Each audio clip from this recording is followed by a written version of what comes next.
Hello, everybody, and welcome to the Collective Spotlight, episode 51. That's like one away from a full year, and what better way to celebrate, almost a full year, and bringing on pretty much our in-house, always on best comic writer in Melbourne, Jonathan Hedrick'd.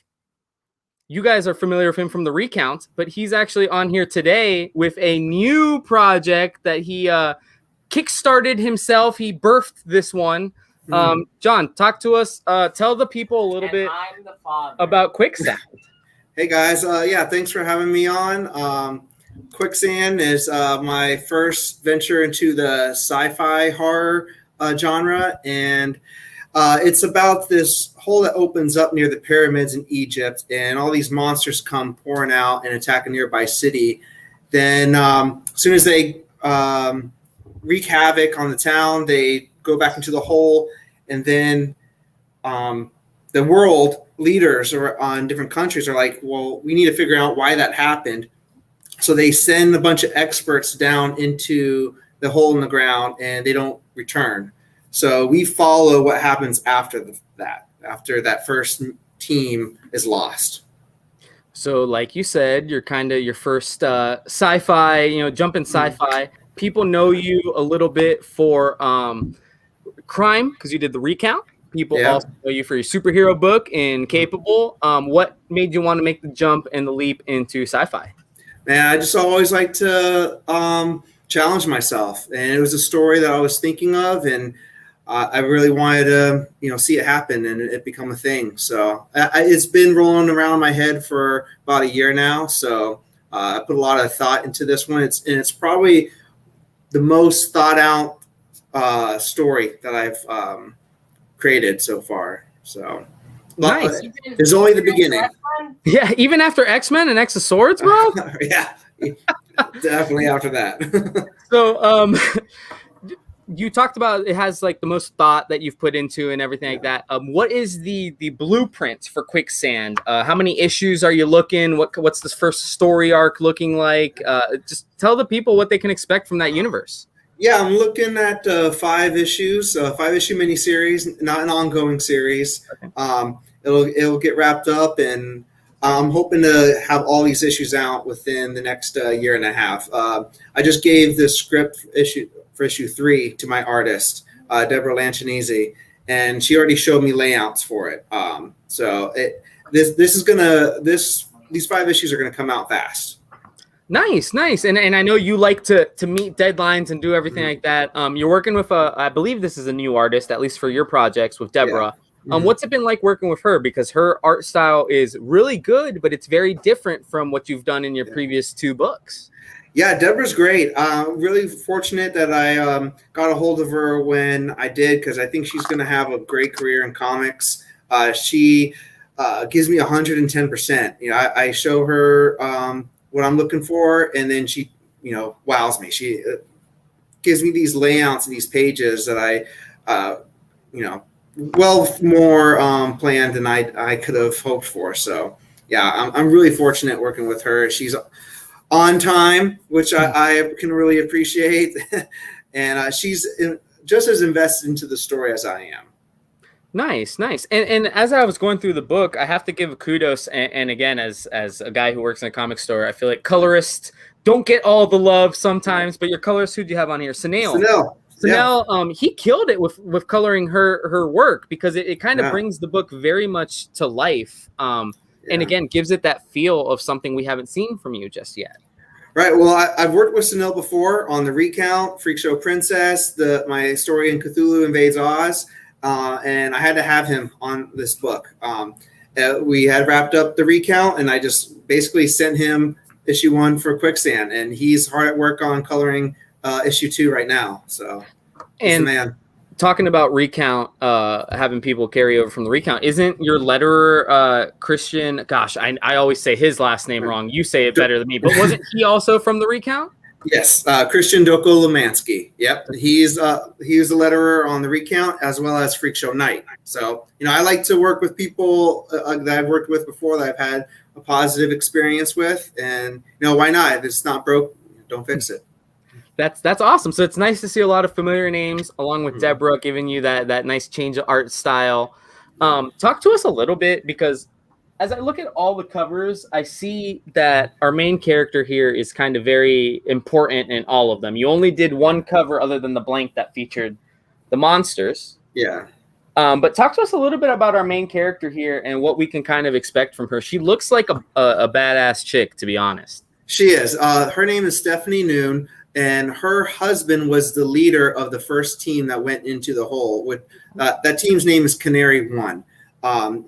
He volunteered to go in there. She didn't want him to go. Now a year and a half later, he's missing, and she wants to figure out what happened. So she's the focal point, main character of the story. So yeah, that's why I put her on most of the covers. I see we have a friend made an appearance there. The cat, always good. Tessa heard me talking, so she has to get me involved. So I don't see the cat's name in the thank yous, John. That's why she's jumping on. I'll save her for the trade paperback. But yeah, so like what this book, as you describe it, and you've always mentioned to me, it's sci-fi, science fiction. Are you diving a little bit into horror at any point in this? Because it seems like with the creatures and that kind of underground idea, there's definitely areas that could be horror. Is that something that you're kind of leaving to the reader interpretation, or can we see some horror elements moving forward? Oh yeah, this issue 1 is definitely an introduction into this story. But issue 2 is going to really be full throttle right away. So. And every issue isn't going to be the same. It's going to have a different speed to it and a different theme. It's definitely a story that needs to be told together. That's why I want to get these issues out together and fast, and not have them 6 months apart. And people wait 3 years for the whole series. Not that there's anything wrong with that, but I need to get this story out because it really reads better together. And as you mentioned, you want to get it done kind of quickly. You just kind of wrapped up the Kickstarter. I want to say, you hand delivered our goods. William Pace here says he just got his in the mail today. So obviously the fulfillment's happening. You're already on your way with a new capable issue on Kickstarter. So is your plan to kind of every other month do Quicksand? Maybe like every quarterly? How are you kind of planning on rolling that out? Yeah, I'm hoping one Kickstarter after the other, maybe one Kickstarter in between each issue of Quicksand. So as soon as I can fulfill it, I'll launch the other one. And yeah, I've caught up to on my production with all the other books. So as long as everything's going well, I can stay on track. Nice. People are going to like that, because like you said, nothing wrong with a book taking a long time to come out. But when you read something that you really love, you can't wait for that next issue. So thankfully, you'll be pushing them out kind of quickly, almost like a regular Diamond solicitation. Really, you'll be kind of meeting that deadline. For the most part, if it was in Diamond, I would have definitely already had it, all brought together so the momentum could, stay on board like that. But no, I'm looking forward. A lot of our customers. So obviously, you've made a name for yourself in the store with your Recount and even Capable. You do signings all the time. But I think a lot of our customers are really excited to see you dip your toe into sci-fi, because everybody agrees Jonathan Hedrick'd can write crime. All right, I think everybody agrees. So it's kind of just the next step. And I want to ask you, because obviously I know you're a pop culture guy, you love comics your whole life, but like kind of what are some of the inspirations that kind of birthed Quicksand? I see a little bit of maybe Tremors in there and things like that. But what are some of the inspirations, things in pop culture that you watched growing up? The things that I pulled from that kind of got sprinkled into Quicksand is James Cameron's Aliens, the second in the franchise. And then the Danny Boyle movie Sunshine. If people aren't familiar, he's the same director of Train Spotting, Slumdog Millionaire. But he did this great sci-fi movie called Sunshine. And if people are listening and haven't seen it, go out and see it. Find it on whatever streaming service you can, because it's an amazing movie. And those two movies with a little bit of Stargate are the solid influences on Quicksand. I like it, man. I like it. And I think the people are gonna love it. We talked a little bit about Recount. That ended with issue 4 for you through Scout. Yeah. Other than Quicksand and Capable 4, what are your other plans for the year of 2021, if you can divulge them? I know you might be holding a couple. I know you have something in Diamond solicitations as well through Second Sight Publishing. That is kind of the next baby. Yeah. But is there anything else you're working on? Oh, and look at our buddy Brian Silverback is in here. All right, yeah. Like you mentioned, in Diamond right now is Freak Show Kingdom, which collects the 3 Freak Show zombie stories that I've been involved in. Freak Show Princess, which was released before collectively in Mississippi Zombies 2, a black and white version. This will be the full color version, all 24 pages. I'm also counting it as a second print of Freak Show Night, which came out in April. And then David Galliano's Freak Show Jester, which is connected to all those other stories too. So it's a 54, 56 page collected volume 1 of Freak Show Kingdom, which is going to start, once I get some other things done, we'll be full throttle with that as well. Nice. Then I got some other projects in the works. Mr. Silverback's there knows about a few of them. We'll let those projects come out a little bit. Let them marinate a little. Yeah. They're not ready yet. Right. But they're on track as well. Then I have some pitches out there. We'll see if any of the publishers will bite. There's some things I'm waiting to hear back on, and it's going to be a good second year, 2021, second half. So while we're talking about kind of everything you had to do, because you had some Diamond books, you got Kickstarter. Recount was, other than the printing in Mississippi Zombie, Recount was kind of your first Diamond solicited book. Yeah. Can you tell people kind of what it was like that first kind of year of going through that Diamond cycle? You've always done successful Kickstarters prior to that. Mm-hmm. And then you kind of get into that Diamond cycle of Recount and also show up on Key Collector and things like that. You have a second print come out. But what was that? What has the last year in terms of your comic career? How has that been for you? Yeah, man, it's been a whirlwind. I'm just trying to stay humble throughout the whole entire process. It was really cool to have, 4 issues come out back to back, if you include the second printing of the Recount, and then 2, 3, and 4 with, Freak Show Night falling in between. It was a lot of fun. I don't know what else to say. That it just. It's a dream come true to be in Diamond. I remember when I was a kid and I'd take home that copy of previews and I'd circle and highlight in dog ear the different pages so I could bring it back to my local comic shop and ask them to pre-order those things. So to see my name in it's a real surreal experience. Yeah, and I know you were always doing signings with your Kickstarter stuff, especially locally out there in Melbourne. But you really got to do a circuit this year. I know you were here a lot. You were with our friends down the road at Banff a lot. You were in Melbourne a ton. What was that like? I know you've slowly built up a fan base because we've got a couple guys here. Harry Benson's one of them. I mean, we say your name and he's there. Have you noticed that kind of? And I know you're not the type of guy to brag or anything, but have you noticed yourself, like as you go to more and more events and things like that, people kind of recognize you or remember you at least? Yeah, there's about a handful at some of the stores I've been to before that, I'm starting to recognize the faces and learning the names, which is, it's an honor to have people that want to just, buy something before they even know what it is, just because, the name's on it. So that's why I'm so invested in putting out quality product, because I don't want people just to buy it and, finally crack it open and be disappointed or, their expectations to be not met. So. Yeah, it's really cool, but it's also stressful in its own way too. So I'm going through your thank you on Quicksand because again, you're one of the awesome creators that makes sure to get it looks like you probably got everybody. That was tough. That was I feel bad for Christian on that one, man. Oh, he had you just gave him names and he had to go. I sent him an Excel spreadsheet and I said, make it happen.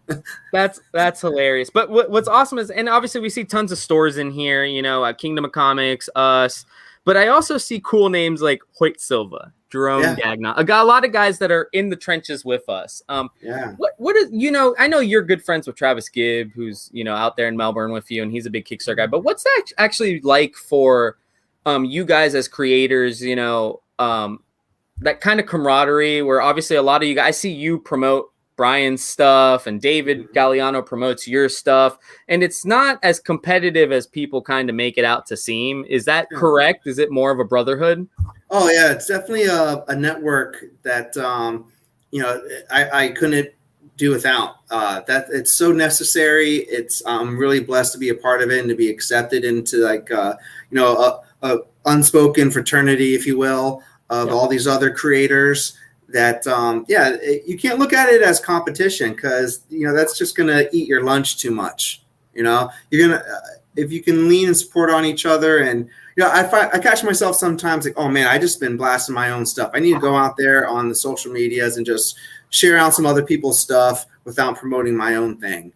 You put good things out there, good things come back to you. Yeah, and I think, and I mean, we talked about when you dropped off the books.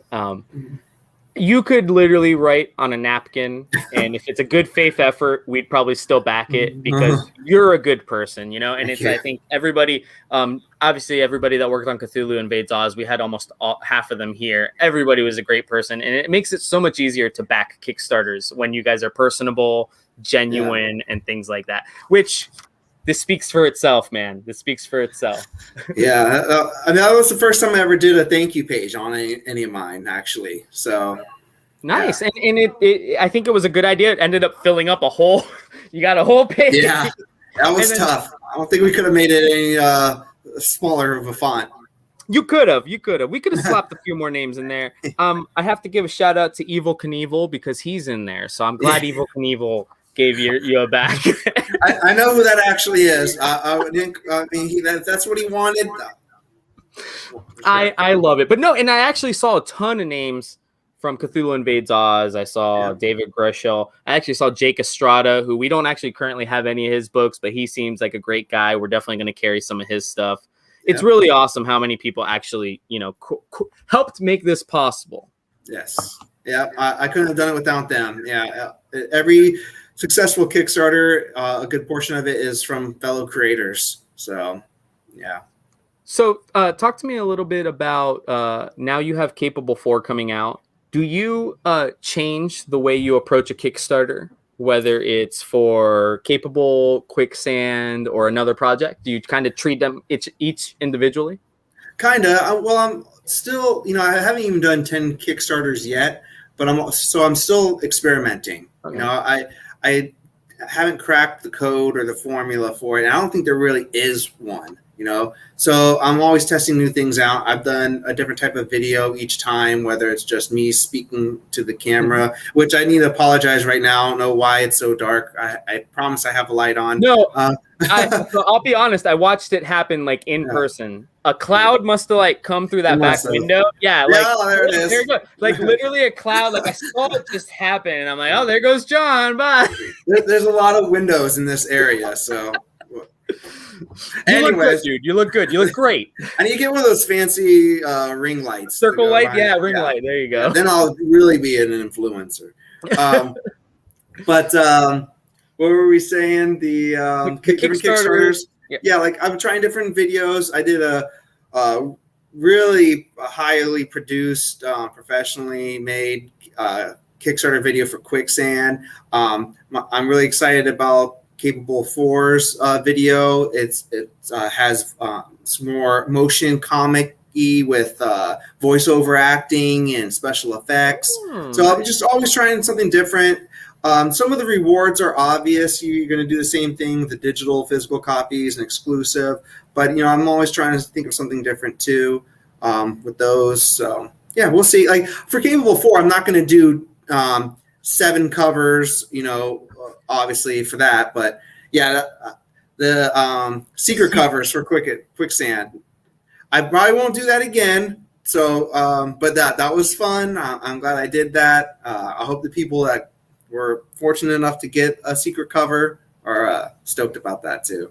Yeah, no, it's awesome. I thought it was really cool. And again, I commended you as soon as on the retailer side. Just you do a Kickstarter right because you brought us the package, you had all the covers, you had a sheet that told us how many were printed. So if a customer asks, I know 25 of that, 50 of that.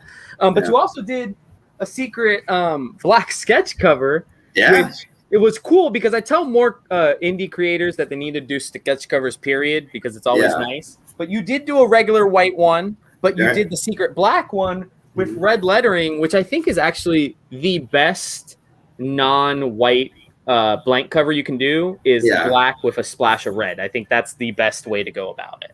Right. And I was looking for like a yin and yang thing with the secret covers. So if you take the above cover and the secret above cover, there's like a light and dark to it.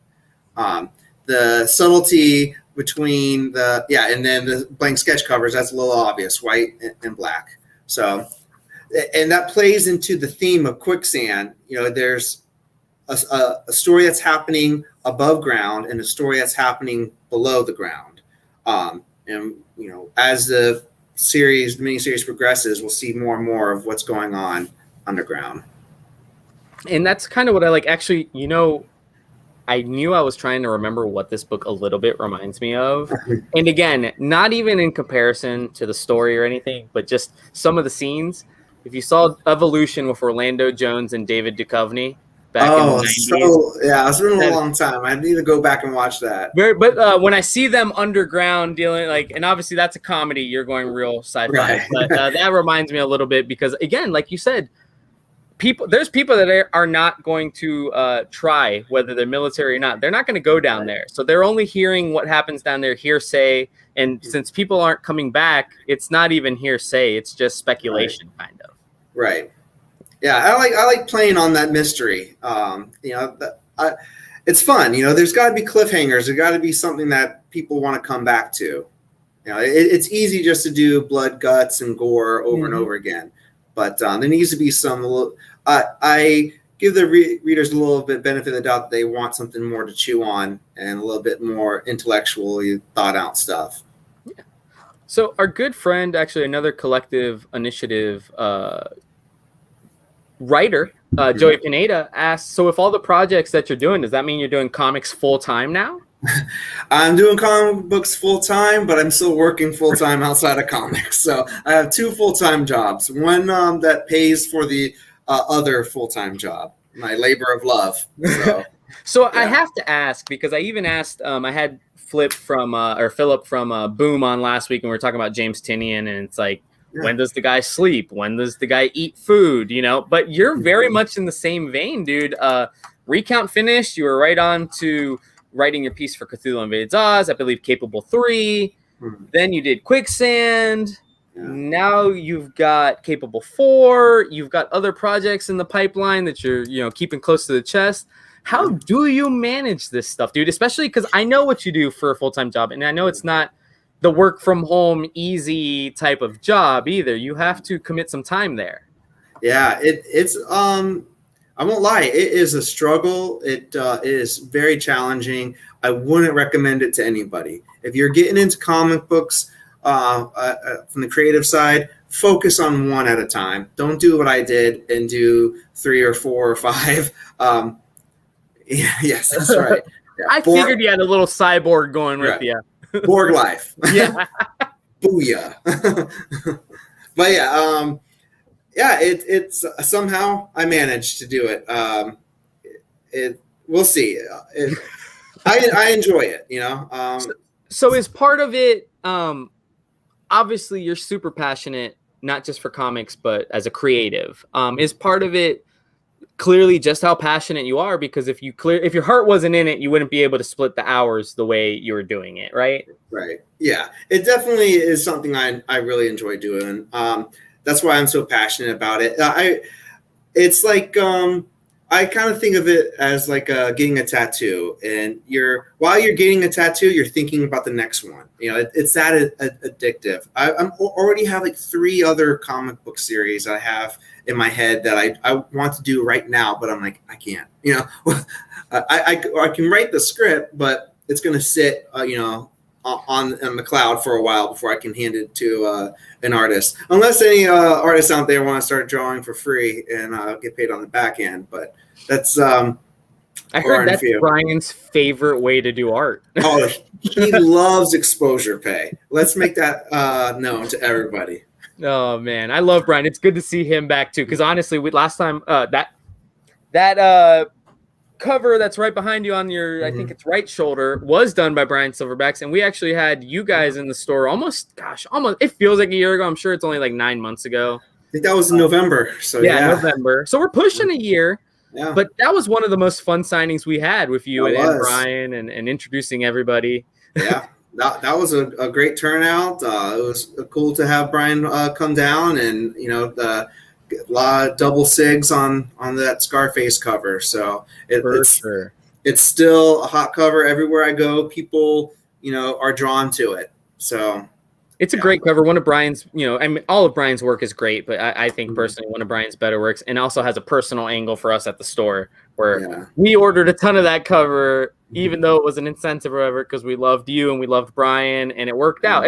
And people forget the Brian coming down for the signing was actually super last minute. We'd already put all of our orders in and everything. It worked out in the right way. So. Like the A-team says, love it when a plan comes together. Right, exactly. So as we're kind of wrapping up, so you explained to us that Quicksand will be 5 issues. That's your plan, miniseries. Recount did end, but there is, I know you don't necessarily have like an update, but there is people who love that book. There is plans for more, correct? Absolutely. Yeah. I have a big notebook binder that I'm chipping away at. It's not going to happen anytime soon. But yeah, there will be more recount. As I just got to work at it in between all the other projects. As much as I love that series, I don't think it would do well back to back. It's such a heavy story and theme that I think people need to unwind after the hiatus. It kind of needs that built-in hiatus, which I agree. I don't think, I think 12 months straight of the recount would be a lot for some people. Not in a way that they wouldn't want to read it, but it would be a lot to digest, a lot to take in, and things like that. Exactly. Yeah, it's heavy material. It's a little too close to what's going on right now. There, people looking for escapism in comic books may not get that. Even though it's a very fictional story, it's still people are easily able to find some close to reality elements with it. Yeah, which is and we've always kind of laughed about this because you started working on Recount, I want to say late 2018, early 2019 maybe. Yeah. So you never envisioned it's amazing how life imitates art sometimes. Yeah. And then to give our Capable fans an update, you are planning on hitting the Capable 4 Kickstarter this month. Yep. If all goes well, I'm just everything I need is there. Just waiting on the exclusive cover. I'm really stoked to announce that in the cover artist I have for that one. I'm going to start. Let's count on more recount. You can count on more recount. I'm going to start teasing like the main cover soon. My buddy Dominic Perozzi, who's done 3 other exclusives for it, he's going to have another one. It's going to kind of change what he's done before with the cover. So, and it's a cool issue. I don't think a lot of people are going to expect what happens in it.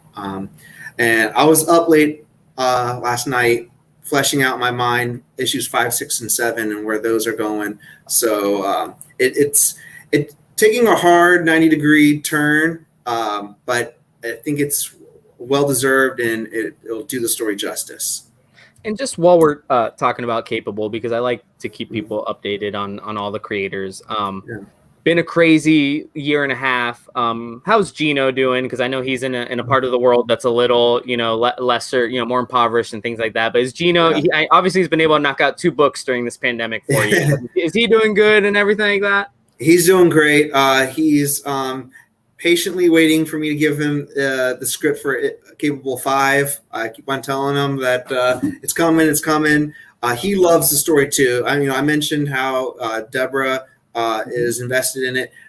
Gino is very invested in Capable. I once told him something that happened later.